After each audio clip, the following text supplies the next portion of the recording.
Non, c'est pas encore à votre tour.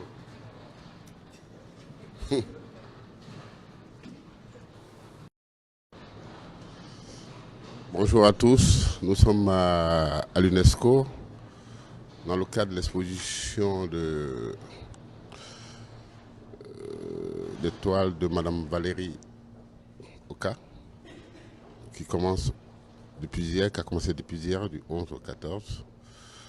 Nous sommes là pour vous présenter ce qu'elle a peint et ce qu'elle veut montrer. Alors, elle est là, elle est avec nous. C'est tout à l'heure, Augustin Lobé.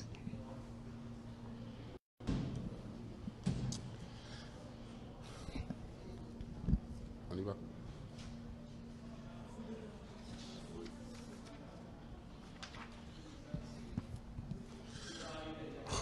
Bonjour Madame Valérie. Bonjour.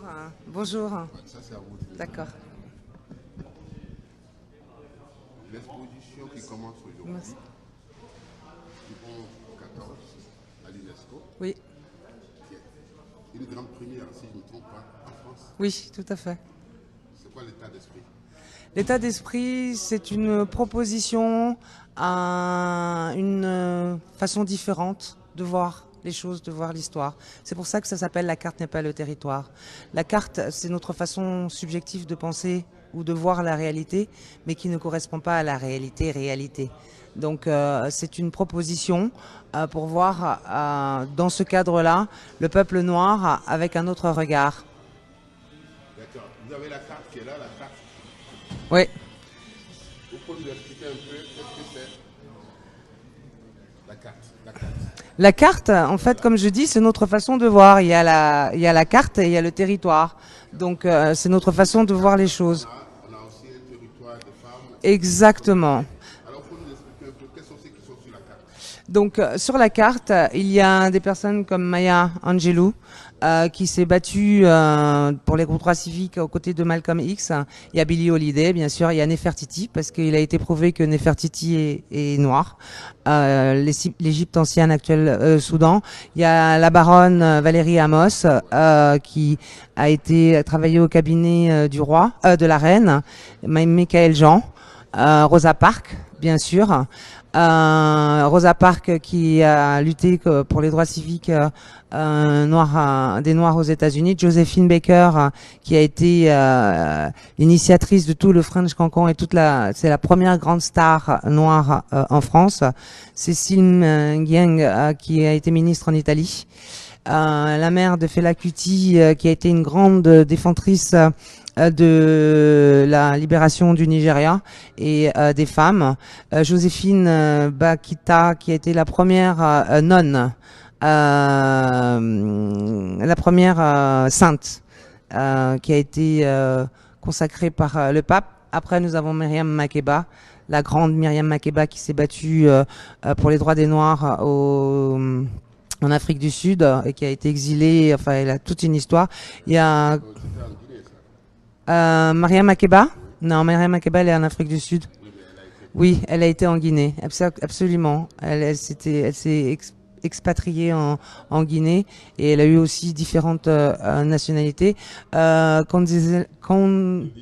Voilà, Rice, États-Unis, c'est la première noire à avoir occupé un poste aussi haut au niveau de la présidence des États-Unis. Donc elle reste un exemple puisqu'elle elle y est arrivée. Il y en a d'autres qui peuvent arriver. Tout à l'heure, on m'a posé la question au niveau de Madame Obama. J'ai fait Madame Obama, mais il a fallu que je fasse des choix. Donc nous avons après Angela Davis, Angela Davis, Black Panther. Une des leaders du mouvement des Black Panthers. Elle s'est surtout battue pour le droit des femmes noires à un moment où aux États-Unis on avait fait un programme pour stériliser les femmes noires. Elle s'est vraiment battue pour ça. Winnie Mandela. Tout le monde nous connaît Winnie Mandela, c'est la femme de Nelson Mandela qui s'est battue à côté de Nelson Mandela. Il y a Ellen Johnson Sirleaf, la première femme africaine présidente. Et puis nous avons Aretha Franklin, la grande Aretha Franklin qui a marqué le monde avec sa voix et qui est décédée il y a pas très, qui est décédée cette année.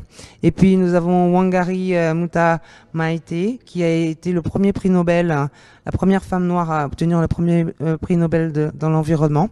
Et puis nous avons Christina Taubira qui a été ministre en France et qui a été un exemple aussi. Il y en a d'autres maintenant. Ça peut être. Il a fallu que je fasse un choix parce qu'il y a des milliers de femmes que j'aurais pu mettre en avant. Et l'idée, il va y avoir un livre et dans le livre il y aura beaucoup plus de portraits. Donc là nous avons Maya, Maya Angela, la baronne Valérie Amos. Et tout ça, c'est des peintures qui vous ont. Vous partez de tout ce que vous avez comme histoire, vous peignez. Alors, je fais d'abord une recherche iconographique. Je travaille à partir d'une photo, comme base, une photo pour arriver à avoir les expressions justes. Donc, je fais une première série de dessins. Comme vous voyez, les fonds sont très comme des esquisses. Et puis après, je fais une deuxième série de dessins où je travaille vraiment l'expression du visage. Donc bien sûr, j'en fais plusieurs pour arriver à avoir le bon. Après, je commence un travail de digitalisation des deux dessins et après un travail numérique de superposition, d'assemblage des deux dessins où là, je travaille les profondeurs, les noirs, les gris. Je travaille vraiment les profondeurs pour arriver à donner cette impression de 3D. Et et l'expression qu'elle donne aujourd'hui, ça vous rappelle quoi? Ça vous met dans quel état d'esprit quand vous avez l'expression? Surtout Angela Davis, elle regarde comme ça son expression. C'est comme si elle disait, moi j'ai fait ma partie, à vous de faire la vôtre. Il y a devant encore, à vous maintenant de suivre. C'est cette sensation que j'ai eue pour tous les dessins que j'ai faits. C'est que chacun de nous a un rôle à jouer dans la promotion et la mise en valeur du peuple noir. Et là, on va vers, Donc là, nous avons Michael Jean, qui... était quand même la patronne de l'OIF. Absolument. Et qui a été remplacée par une autre femme, Rhodes. Absolument. Mais c'est la première La première à l'OIF. Tout à fait.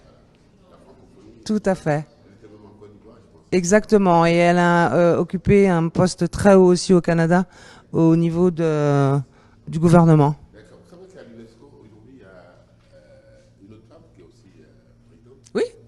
Elle a remplacé une autre femme aussi.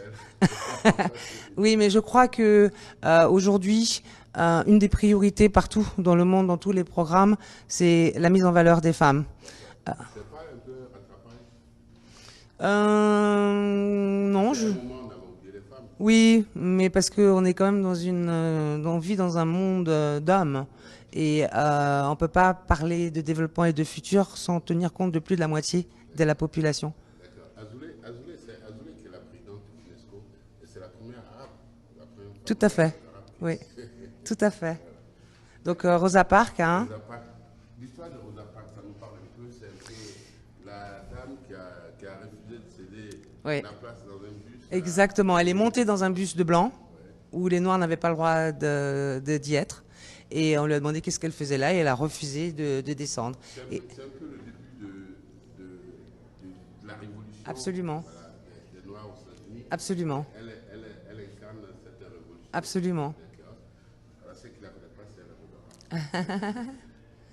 Après, on a Condoleezza Rice. Oui, C'est vrai qu'il n'y a pas d'ambiguïté, mais c'est vrai qu'avec la guerre du Golfe, avec l'histoire de Saddam Hussein, Ouais. elle est encore restée dans le Golfe. oui, tout à fait. Il y avait elle, et puis il y avait aussi Colin Powell, Oui, tout à fait. qui ont menti un peu sur Oui. la dame, mais ça n'empêche pas que cette dame a été quand même la première ministre des Affaires étrangères Absolument, des États-Unis. absolument, Qui n'a jamais été absolument. l'histoire Des États-Unis, absolument. Ben, un petit peu comme tout personnage, hein. On a des côtés clairs et des côtés sombres, mais là, des Noirs, Non, justement, parce que dans l'imaginaire occidental, le noir représente le négatif. Et justement, c'est pour ça que je dis noir, je dis clair et sombre. D'accord. Et quand on est derrière nous, on a Voilà.